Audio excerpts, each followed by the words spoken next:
Night slowly descended on the plain, covering it with a black shroud, dense and impenetrable, as if the darkness itself had decided to hide what was happening from prying eyes. In the distance, the lonely cry of an owl cut the silence, a shrill, desperate sound that quickly dissolved into the monotonous splash of the river, flowing cold and silvery, gently embracing the rocks and carrying into its depths everything that lay on the shore. Three silhouettes, barely recognizable in the semi-darkness, moved slowly along the shore, their footsteps silent, but in every movement the unbearable weight of the moment was felt, as if time itself had stopped to watch this mute sentence. They carried a woman dressed in a wedding gown that had long ago ceased to be clean and white. Now it was stained with dirt and blood, a symbol of shattered hopes and unfulfilled promises, as if life itself had blotted out the bright future that had once seemed inevitable. Her face was pale and lifeless, like faded parchment on which all colors and feelings had long since been erased, and her lips, swollen and bluish, seemed to whisper words that no one could hear, words doomed to remain forever unspoken. She did not cry, she did not beg, she did not resist, but walked slowly and heavily forward, stumbling as if there were a chasm between her and freedom that she had to cross to find peace. One of the men walking beside her did not touch her body, but his cold and merciless gaze burned harder than any bonds that bound her. This man was her husband, the one to whom she had once said, "I do," under the same sky, in another, distant time, when hopes had not yet been dashed. He was silent, as if he had become a shadow of his own emotions, and his eyes seemed empty, as if he were testing to see if there was a shred of life left in her, so that death would be not just an end, but a painful lesson to all who dared to break his hold. Suddenly, the silence was cut by the measured, steady clatter of hooves, and out of the night mist came a rider, a man in a dusty cloak and a hat that hid his face, as if the night itself had sent him to rescue him. He stopped, looking at the people clutching at each other in a silent struggle of fate, and his presence filled the air with a heavy tension, as if even the darkness shook under the weight of the coming change. The woman, barely able to keep her balance, fell to her knees, not from weakness, but as if she had finally found the long-awaited release from the shackles that held her captive. Her husband froze, realizing that now he was superfluous in this new world, where power and fear could no longer hold back life. Thunder rolled far in the sky, and the first drops of rain began to fall, gently washing the wounded wedding dress, which once again seemed white, a symbol of hope, rebirth, and the new life that was about to begin. The heroine's past. Before she was abandoned, she was like a bright ray of sunlight shining through the dusty windows of a house where the walls had long been covered with a layer of mistrust and darkness of resentment, storing a coldness and emptiness that grew heavier every day. A girl from a simple and modest family, naive and beautiful, entered the life of a powerful man like a spring that suddenly came into the winter garden, promising blossom and warmth, but bringing with it only icy cold, capable of destroying all living things. On the wedding day, her dress glistened in the sunlight, reflecting light and hope, as if everything around them was subject to the laws of love and happiness, and everyone present saw them as an ideal couple. He, tall and strong-willed, inspired respect and strength, while she was gentle, with eyes full of faith and expectations of a bright future. But behind the heavy doors of the mansion was a different story, where light was replaced by shadow and love by cruelty. Her husband was no longer a man who loved. He had become a master whose dominion was cruel and uncompromising, whose words cut deeper than any blade, and whose jealousy became a chain that restrained breath and soul. There was no freedom or peace in the house, only his rules, which changed at his whim, and the fear that grew by the hour, like an uninvited guest who settled in for good. The blows didn't always remain visible on her body, but each of them left invisible scars on her soul that wouldn't fade or heal, and having learned to hide her pain under the mask of a smile, she tried to deceive everyone around her so that no one would notice the cracks spreading through her inner world. But the most bitter and agonizing thing was not that.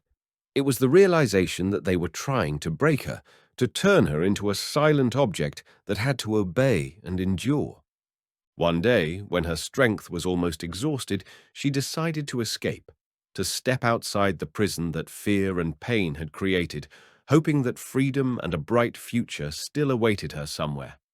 Gathering her things, clutching her bag in her hands, she was full of hope and desperate belief in the best, but his grip was quick and merciless, and his words were colder than the sharpest of knives. "I don't need you if you don't belong to me. You are a mistake that must be corrected."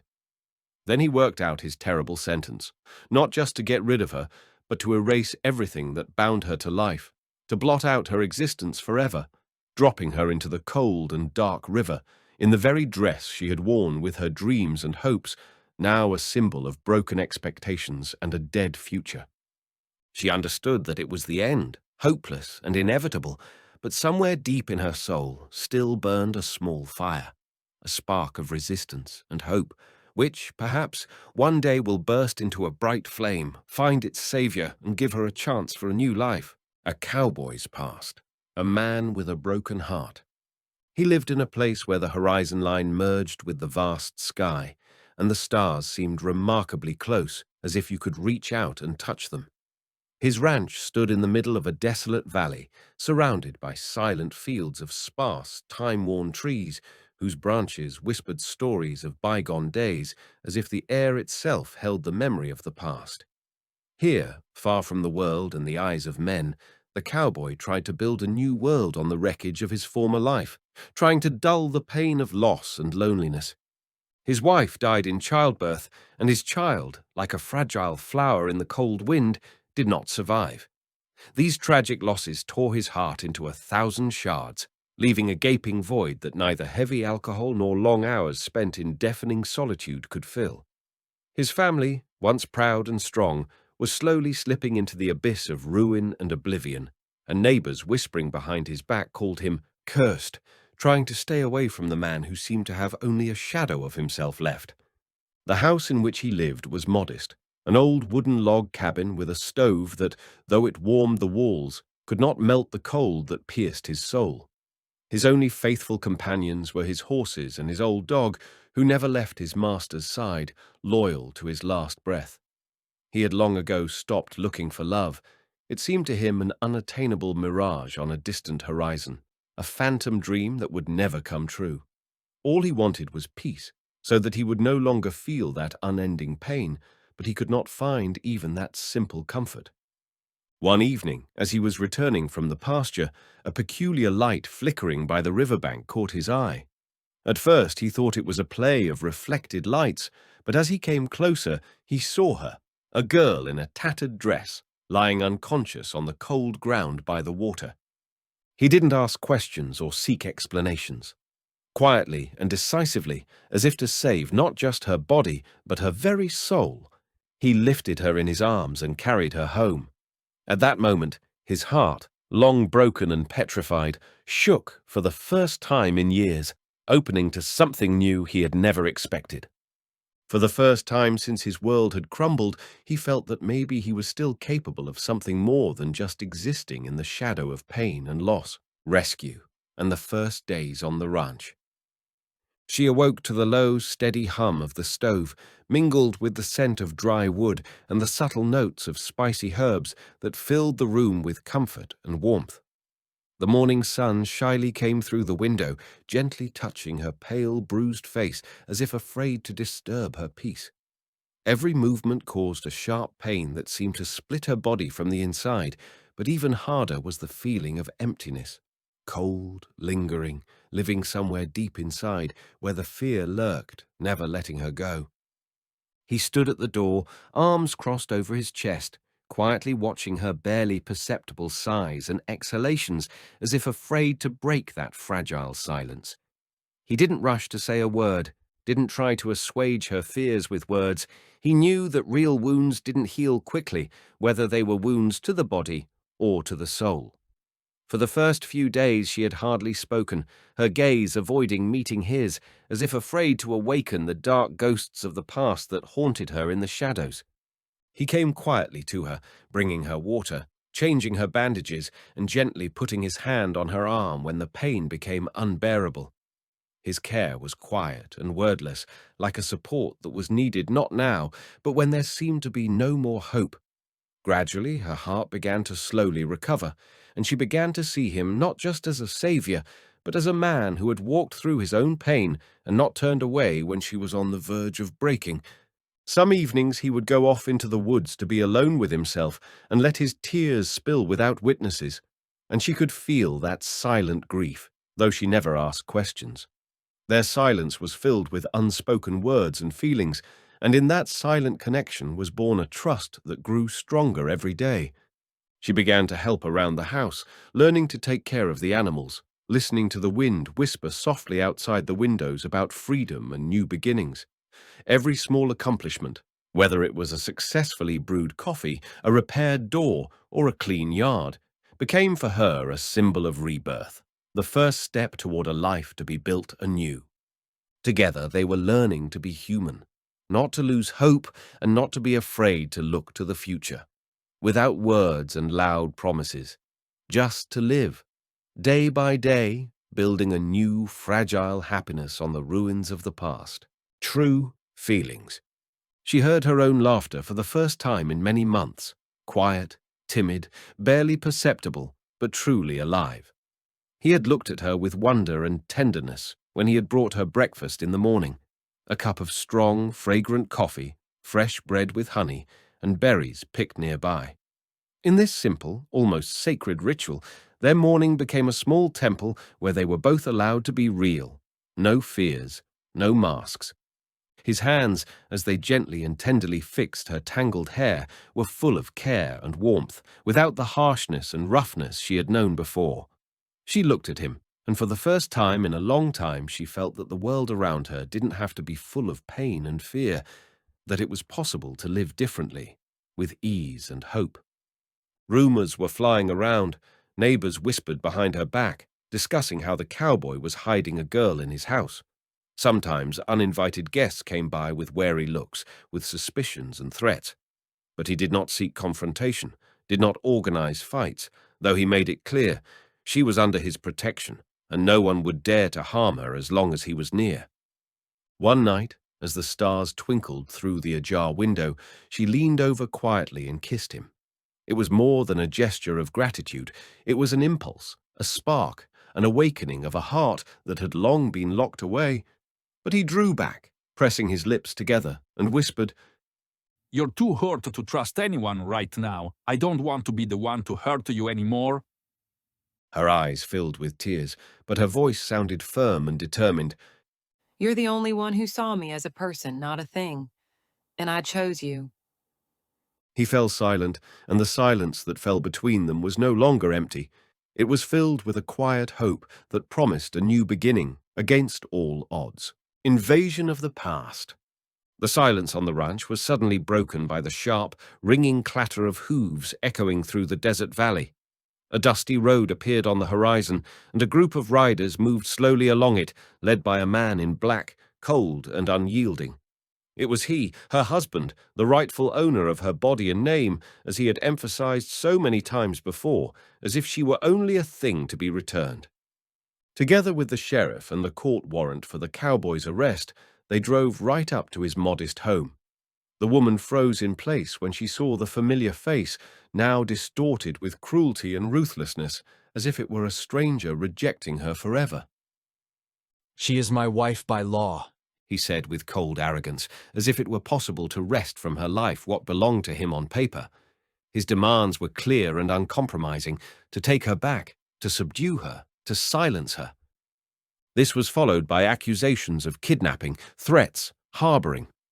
The same neighbors who had once respected the cowboy now began to shun him, afraid to associate with the man they now called the outlaw. The cowboy stood silent, but a fire burned in his eyes, ready to erupt into a storm.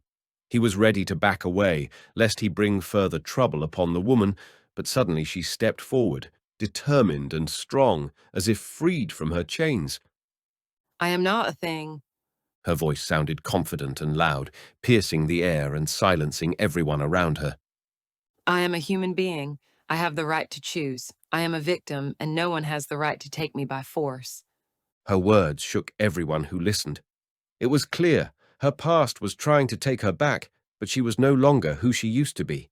Now she was free and ready to fight for her life. Duel, fire, redemption.